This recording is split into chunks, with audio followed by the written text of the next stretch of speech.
Pai, venha ser glorificado, é o que nós te pedimos e te agradecemos. Amém. Amém. Cumprimento a amada igreja com a paz do Senhor Jesus. Amém? Amém. Aproveitando que você está de pé, abra sua Bíblia comigo, por gentileza, no Evangelho de Mateus, capítulo de número 15. Eu quero, enquanto os irmãos procuram, o Evangelho de Mateus, capítulo 15.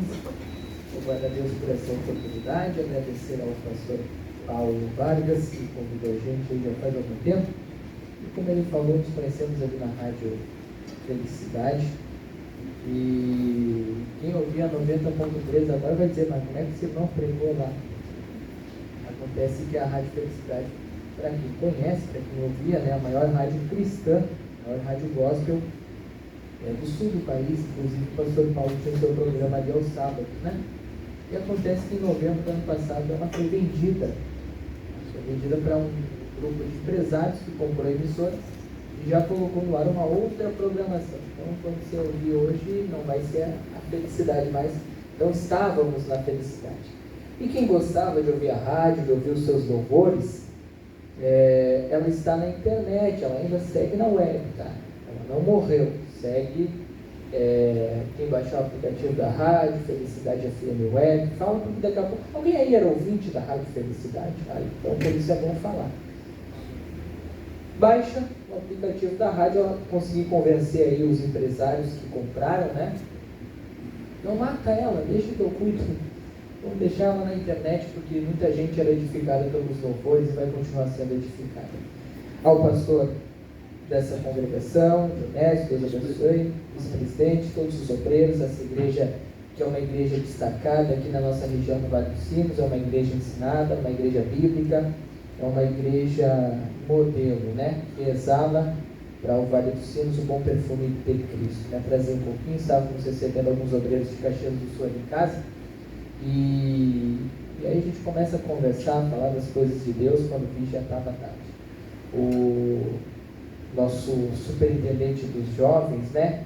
Que Deus abençoe, o Edson, querido amigo, toda a sua família, essa linda juventude de Estância Velha, que é uma juventude diferenciada. Vamos ler o texto bíblico, meus irmãos? Mateus capítulo 15, versículo 21. Hoje é o culto da vitória, é o culto dos milagres, e foi bem levantado aqui pelo pastor Santana.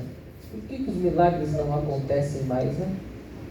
A gente comete um pecado do saudosismo. O crente não pode viver olhando para trás. O crente tem que olhar para frente. E a gente vive um período da igreja em que nós falamos dos milagres do passado, mas nós temos que falar dos milagres do presente.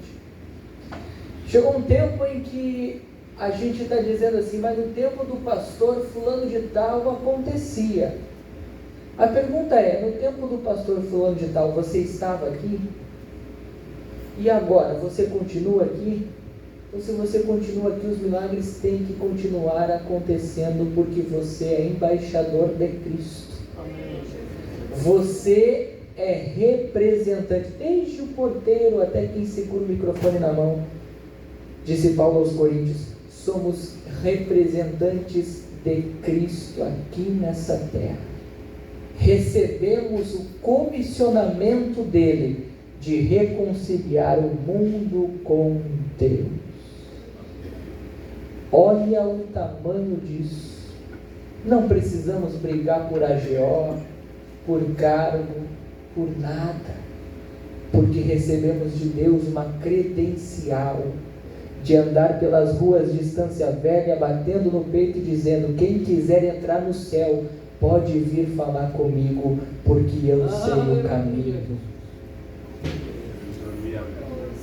Vou repetir porque eu senti a autoridade de Deus. Vamos voltar a ver milagres acontecendo, e não existe milagre maior do que um pecador entrando pelas portas da igreja, caindo de joelho e dizendo: eu aceito Jesus Cristo como meu único e suficiente Salvador. Eu entrego a minha vida para Ele, e que Ele escreva o meu nome no livro da vida. E eu profetizo nessa noite que Estância Velha vai viver uma fase em que os pecadores vão entrar pela porta das congregações, sede, Rincão Gaúcho, Rincão dos Ilhéus, seja onde for, e vão gritar bem alto: eu aceito Jesus Cristo como Salvador da minha alma. E talvez a igreja fique em silêncio, mas os céus farão festa, porque existe festa no céu por um pecador que se arrepende. E o agente desse milagre é você, cheio do Espírito Santo. Porque se você estiver cheio do Espírito Santo, o pecador encontrará salvação para a sua alma. O texto diz, para que os irmãos se assentem, Mateus capítulo de número 15, versículo 21.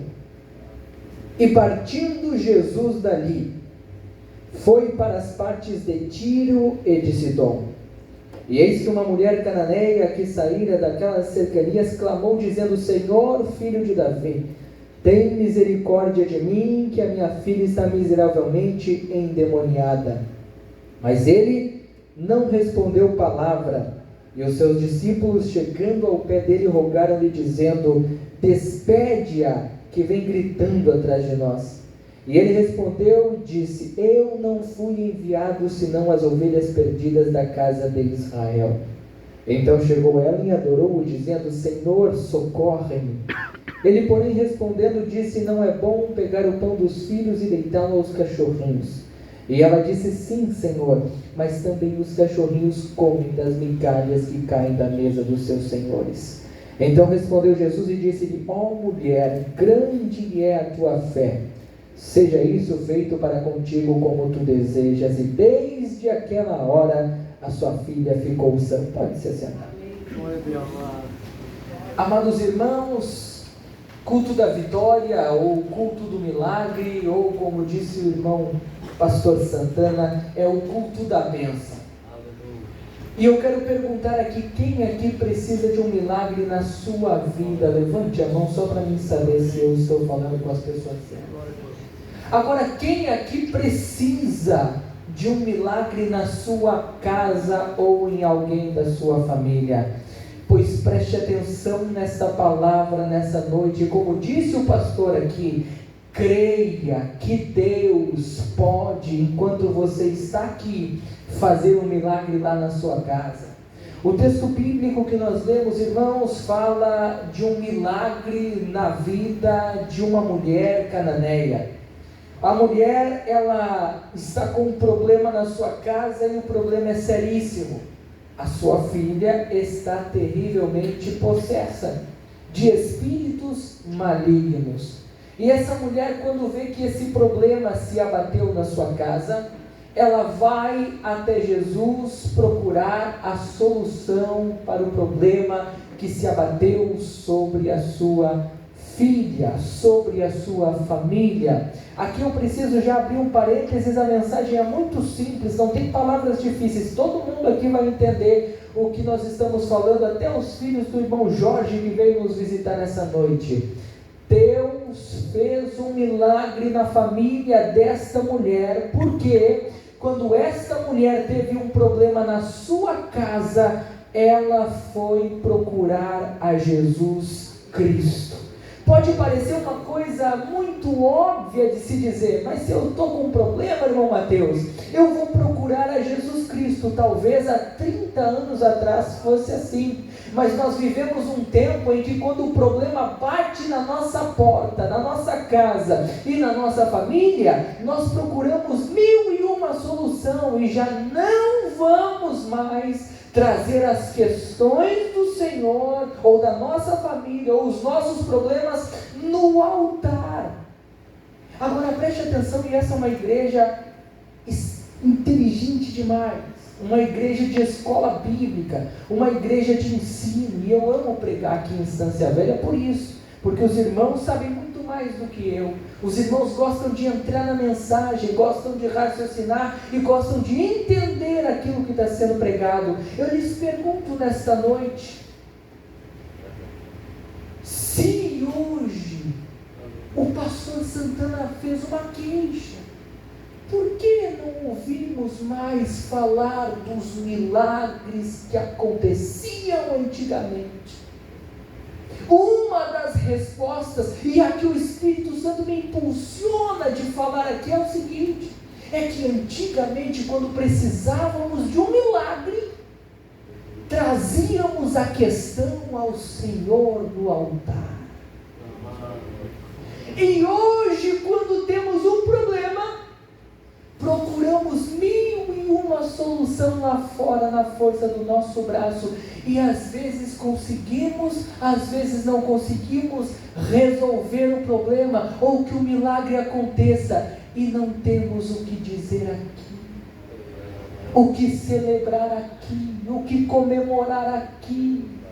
Mas nessa noite Deus está dizendo à sua igreja: traga as questões a Deus, e os testemunhos serão incontáveis no ano de 2025 nesta cidade. Irmão, enquanto eu estou falando, você medita no teu problema e na tua necessidade, e lembra que você está com esse problema, essa necessidade desse milagre já faz um bom tempo, e você buscou várias formas de resolver, e nenhuma delas foi trazer aqui. E agora eu falo com o altar, com temor e tremor. Por que o povo já não traz mais para o altar? É fácil dizer que o povo não está trazendo para o altar, mas o altar precisa estar em chamas para o sacrifício ser queimado. É tempo de acendermos uma fogueira no altar, para que a igreja volte a ser incendiada. Deus já está colocando suas lenhas, ou melhor, queimando as lenhas que nós colocarmos sobre o altar, porque para ter culto precisa ter altar e precisa ter fogo. Se tem fogo no altar, as pessoas trazem as suas questões, porque sentem. Não pensa que a igreja não sente se o altar está queimando ou se o altar está gelado. Eu profetizo então, irmão Santana, que é chegado o tempo do povo trazer as suas questões a um altar em chamas na cidade de Estância Velha e ver Deus operar na vida do crente, porque o altar precisa estar queimando, e nessa noite Deus começa a soprar as brasas. Sabe por quê? Porque tem muita gente aqui nessa noite que tem dom de Deus na sua vida, e Paulo diz a Timóteo o seguinte: Timóteo, desperta, ou melhor, reavives o dom de Deus que é em ti. Essa palavra reavives nada mais é do que no original sopra essas brasas. Sabe o que está acontecendo contigo, Timóteo? Você recebeu a imposição de mãos, você recebeu o dom, mas esse dom que um dia foi uma chama ardente está só cinzas. Mas eu tenho uma boa notícia para os Timóteos aqui: as cinzas estavam se apagando, mas não se apagaram por completo. Se nós reavivarmos, dermos uma sopradinha com jejum, com oração, com consagração, com leitura da Bíblia, com adoração verdadeira, essas cinzas vão sair e a brasa vai voltar a arder, e Deus voltará a operar. Essa mulher está com um problema em casa e ela leva até Jesus. Ela sai para procurar Jesus, e de repente ela o encontra. E quando ela encontra Jesus, Jesus está nas regiões de Tiro e Sidom. E a Bíblia diz que essa mulher vem clamando atrás dele, dizendo: Jesus, filho de Davi, tenha compaixão de mim, porque a minha filha... O milagre não era para ela. E por isso eu perguntei se pessoas aqui tem uma necessidade na sua casa, na sua família. Talvez alguém está aqui com o coração angustiado porque queria que o cônjuge estivesse, que o filho ou a filha estivesse. Viram esses jovens cantando aqui e disseram assim em seu coração: eu queria que meu filho, minha filha estivesse lá, meu sobrinho estivesse lá. Talvez você esteja aqui, mas precisa de um milagre lá para outra pessoa que não veio. Eu quero dizer para você que Deus pode, através da sua oração aqui, operar um milagre lá, porque Deus é onipresente, é o Todo-Poderoso. E ela vem clamando atrás de Jesus. Só que tem um complicador aí. A Bíblia diz que essa mulher, ela é cananeia, ou seja, ela é para os judeus uma estrangeira. Ela é de uma linhagem diferente, idólatra, e para o judeu amaldiçoada, porque ela vem da descendência de Cã. Cã foi amaldiçoado, e a descendência dele, por conseguinte, foi conhecida como uma descendência inimiga do povo de Deus. E esta mulher aqui é cananeia, é estrangeira. Se o judeu já não se dava com o samaritano, por causa da idolatria do samaritano, no período da reconstrução do templo, ou no período em que a Síria leva os samaritanos em cativeiro, no período da divisão dos reinos, os samaritanos, eles acabaram colocando 2 bezerros de ouro para adorar nos montes, e se prostraram diante daqueles bezerros como se fossem deuses. Quando Jeroboão e Roboão dividem o reino, os samaritanos adoram bezerros, e quando o templo é reconstruído, os samaritanos querem ajudar na reconstrução,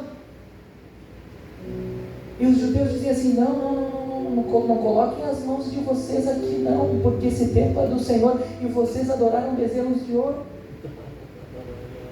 então não coloquem as mãos aqui. E ali começa a divisão. Tanto que a samaritana pergunta para Jesus: onde é o lugar certo de adorar? Aqui nesse monte onde nós samaritanos adoramos, ou em Jerusalém? E Jesus, ele fala abertamente para a samaritana: vocês adoram um Deus que vocês não conhecem, porque a salvação, ela vem dos judeus. Quanto mais uma mulher cananeia, ela é uma estrangeira, e para o judeu é uma inimiga do povo de Deus. Só que agora ela foi falar com Jesus. E o pastor disse aqui há pouco tempo que às vezes a pessoa entra pela primeira vez. E a gente está aqui há um tempão, e a gente até acha que não é Deus, porque diz assim: mas entrou pela primeira vez, já levou um milagre para casa, e eu estou aqui há esse tempão. Não fui eu quem disse, foi Jesus que disse que havia muitos judeus, muitos justos, no período do profeta Eliseu, mas foi o Naamã que foi curado por causa da fé dele. Não importa quem seja, se entrar aqui, for tocado pelo Espírito Santo e crer, receberá o milagre da parte de Deus. E é por isso que eu estou lhe dizendo nessa noite: creia que hoje, não é porque eu estou aqui, eu não sirvo nem para contar historinha, eu sei que Deus está falando porque eu conheço o Pai, e sei que o Espírito Santo está na minha vida. Eu estou lhe dizendo que se alguém acreditar que Deus pode fazer hoje, Deus faz um milagre na sua vida hoje aqui. Essa estrangeira, ela ouviu falar que havia um que podia curar a filha dela, Jesus Cristo. Eu não sei o que você precisa lá na sua casa, meu irmão. Eu não sei o que você precisa lá na sua família. Eu não sei qual é a dificuldade que você está enfrentando. Mas uma coisa eu sei, porque Jesus me disse: já faz um bom tempo que você não apresenta essa questão para Deus em oração. Sabe? Nós vivemos um período em que nós dizemos assim: onde estão os milagres? E é como se eu pudesse ouvir Deus dizer do céu: onde está você? A causa do milagre é a disposição dos servos para servir e crer que Ele pode realizar. Jesus foi convidado para um casamento em Caná da Galileia. Em determinado momento do casamento acabou o vinho. E aquele casamento ia ser frustrado. E aquela família destruída. Porque o homem não se precaveu e o vinho da festa acabou. De repente Maria chega em Jesus e diz assim: acabou o vinho. E ele diz: mulher, que tenho eu contigo? Não é chegada a minha hora. Parece uma palavra dura, mas o que Jesus quis dizer para ela foi o seguinte: mulher, a tua prioridade não é a minha. Não chegou a hora do milagre. Sabe o que Maria faz? Reúne os serventes da casa. E a palavra servente aqui, no grego, é diáconos. Maria reúne os diáconos. Maria reúne os trabalhadores. Nós. E diz assim para eles: façam tudo o que Jesus mandar.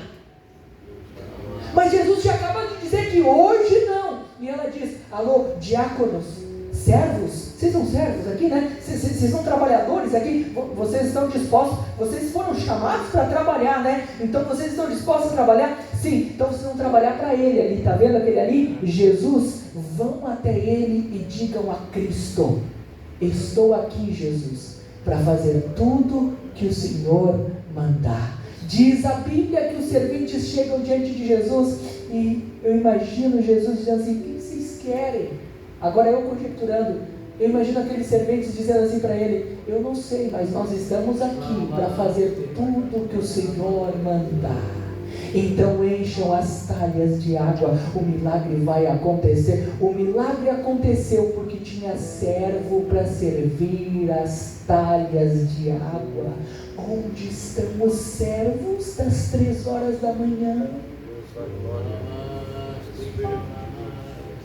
O irmão João e a irmã Maria estão numa crise na família deles.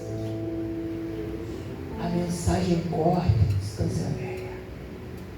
Chega lá na minha congregação em Canudos, passa pela floresta e vai à Lomba Grande, mas ninguém é capaz de dobrar o joelho e dizer: a irmã Maria e o irmão João estão passando por problema, ajuda, Senhor.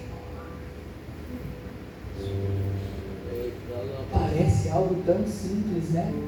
Mas essa simplicidade aqui que Jesus mandou dizer para a sua igreja. O problema acontece e todo mundo fica sabendo. E ninguém coloca o joelhinho no chão e conta para Deus o problema do irmão. Mas nessa noite Deus me trouxe aqui porque Ele vai levantar um exército de intercessores que não foram chamados para falar do problema alheio, mas se ouvir falar que alguém tem problema, vai levar o problema a Cristo e vai celebrar a resolução do problema. Quantos aqui querem ser intercessores? Aleluia! Deus pode mudar o cativeiro de alguém se você resolver orar. Ela é estrangeira, e eu já tenho que encerrar a mensagem aqui. Ela é estrangeira e vem correndo atrás dele. Jesus, me ajuda, a minha filha está endemoniada, eu preciso de uma ajuda na minha casa, Jesus. E a Bíblia diz que Jesus não respondeu nada para ela. Agora imagina você correndo atrás de Jesus, pedindo a Ele ajuda, e Ele olhando para você, virando as costas e não respondendo nada. Exatamente o que estava acontecendo aqui, porque ela era estrangeira. Em determinado momento, os discípulos chegam e chamam a atenção de Jesus, dizendo: Senhor, essa mulher não para de gritar atrás da gente, despede-a, porque ela vem gritando, ela está chamando a atenção. E Jesus olha para os seus discípulos e diz assim: eu fui chamado primeiro para as ovelhas perdidas da casa de Israel. Ela é estrangeira. Ela é ímpia. Ela não é judia. Se fosse nos tempos de hoje, por que ajudar ele lá? Ele não é crente ainda. Mas ela vem clamando aquele que pode mudar a vida do homem de uma hora para outra. Glória a Deus.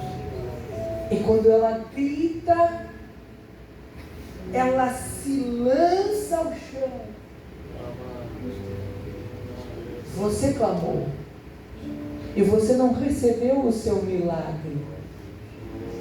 Como o pastor disse aqui, o senhor poderia pregar, eu ficaria tranquilo ali. O senhor está com a direção.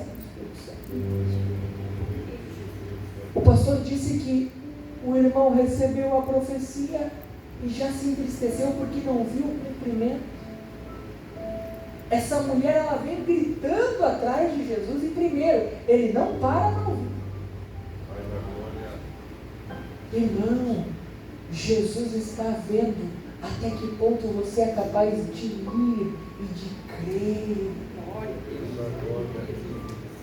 Eu orei na quinta-feira passada e nada aconteceu, quer saber? Eu desisto. Essa mulher está gritando atrás dele e ele nem quis parar para ouvir. Sabe como é que Jesus é?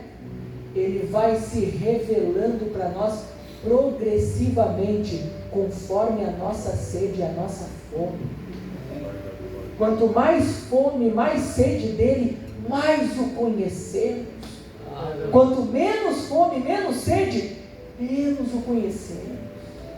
Hoje é o culto da vitória e eu já vou liberar aqui um ensinamento para os irmãos nos próximos cultos da vitória. Muita oração, muito poder. Pouca oração, pouco poder. Nenhuma oração, esquece. Vai no cinema, vê que filme está passando lá. Porque se não tem oração, não tem poder. E se não tem poder, não tem milagre, não tem pregador. Pode chamar de São Paulo, Rio de Janeiro, ou de Boston, de Miami. Se você não ora, não tem o que fazer. Espírito Santo, meu Deus. Mas se nós orarmos aqui, Deus pode realizar milagres. Glória a Deus, glória a Deus. Ela vem gritando, ele nem para ouvir. Aí, para os jovens que estão aqui, que às vezes a gente ensaia está aqui, às vezes a gente ensaia 353 hinos, e fica pensando assim, mas no congresso, se eu botar esse hino, vai levantar a igreja. Não, tem que ser aquele, não é hino que levanta a igreja, é a adoração que levanta a igreja. E a adoração não tem a ver com a qualidade musical, mas com o coração sincero daquele que adora. Não adianta ensaiar 350 hinos e o jovem ficar com o telefone na mão no culto. Não tem poder, irmão, não tem. Não, mas eu vou chamar a Valesca Maísa para cantar, e eu vou chamar a Estela Laura, e eu vou chamar o Marco Feliciano. Enquanto o jovem vier para o culto com o telefone na mão, não tem poder. O poder está relacionado com a adoração sincera do adorador. Essa pregação é para terça-feira, não para quinta, mas me perdoe, o senhor quis me convidar. Isso aqui é para o culto de terça-feira. Não, o culto da vitória, mas daqui a pouco vocês vão impor as mãos em 3 minutos.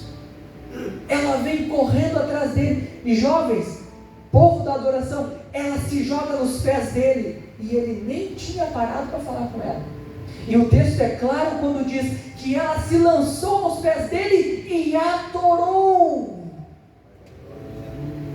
E quando ela adorou, o que ela disse, irmão Mateus? Ela disse glória a Deus? Não. Ela disse aleluia? Não. Ela falou em línguas estranhas? Não. Ela cantou um hino? Não. Quando ela se jogou aos pés dele, a Bíblia diz que ela adorou dizendo socorro. Aleluia. Ela adorou dizendo Senhor, socorre-me. Que adoração. Porque para alguém se jogar nos pés dele e gritar socorro, quem além de ti, Jesus, ou o Senhor faz socorro. Os meus olhos estão em ti, a minha confiança está em ti. Atenção, a turma que faz pré-congresso, congresso, não dá para vir para o culto pensando qual vai ser o sabor da pizza, é para entrar no culto e dizer socorro, ou Jesus faz, só Ele é digno da honra, da glória, é só Ele que é digno da nossa atenção. Socorro, se coloque de pé por gentileza, não posso falar aí, o tempo já se foi. Oh, glória a Deus. Obrigado. O pastor Paulo falou que agora os irmãos têm um período de oração, né? Ao redor dos milagres. Então eu encerro a minha mensagem aqui. E perdoe-me, se você queria uma mensagem de vitória, essa mensagem é de vitória. Amém. Eu vejo lágrimas nos olhos aqui, porque eu sei que Deus está falando e abrindo nossos olhos. Glória a Deus. Sabe por que essa foi a palavra? É porque Deus conta com você. Aleluia. Os anjos anelam perscrutar. Por quê? Se Deus poderia enviar anjos de um lado a outro, levando a mensagem, a cura, os milagres, Deus preferiu a gente, que eu acho que 80% ainda para enxergar bem precisa usar óculos, e eu também preciso, esqueci dos meus, e mesmo assim tendo que usar óculos, os anjos enxergam melhor que a gente, e Deus resolveu dizer: anjos, fiquem aí, eu vou enviar um povo lá em Estância Velha para ganhar almas, eu quero a adoração. Você já parou para pensar nisso, meu irmão? Deus tem serafins que ininterruptamente voam acima do trono de Deus e clamam uns para os outros: santo, santo, santo. Tem adoração no céu agora, e mesmo assim Ele quer ouvir você. Por que tu pregou essa palavra tão dura para os adoradores? Por quê? Porque o meu Deus disse para mim que Ele deseja ouvir a tua adoração. Então é tempo de largar os subterfúgios e simplesmente adorar. Preste atenção aqui. Deus não unge métodos. Não, peraí um pouquinho. Se eu começar o culto da vitória com um hino da harpa e deixar a banda louvar primeiro, talvez o poder seja maior. Isso é método. Não, talvez se eu der menos tempo para a palavra e mais, isso é método. Mais tempo, isso é método. Talvez se eu trouxer tal pregador, isso é método. Talvez se eu alongar o culto é método, se eu encurtar o culto é método, se eu trocar o púlpito e botar um mais bonito é método, se eu acender, apagar a luz, pintar, botar uma... isso é método. Deus não tem nada a ver com método. Deus unge homens e mulheres com o seu Espírito Santo. Deus não quer saber o que você vai fazer com os métodos. Deus quer saber o que você vai fazer com essa carcaça. Entrega nas mãos dele e ele vai incendiar e ele vai usar você. Paulo disse, eu falei que o altar tem que estar em chamas, né? Paulo disse: rogo-vos, pois, irmãos, que apresenteis os vossos corpos em sacrifício vivo a Deus. Deus não quer dinheiro, Deus não quer um bezerro, Deus não quer um carneiro, Deus não quer um sacrifício de ovelha. Deus quer você sacrificado diante do altar, dizendo: incendeia-me, eu sou a oferta, enche-me, Espírito Santo. Por que eu trouxe essa palavra? Porque Deus ama você, Deus conta com você, Deus quer incendiar você, para que você incendeie outras pessoas. E eu não posso falar mais do que isso, porque o horário já foi, e eu vou passar o microfone às mãos do pastor Paulo.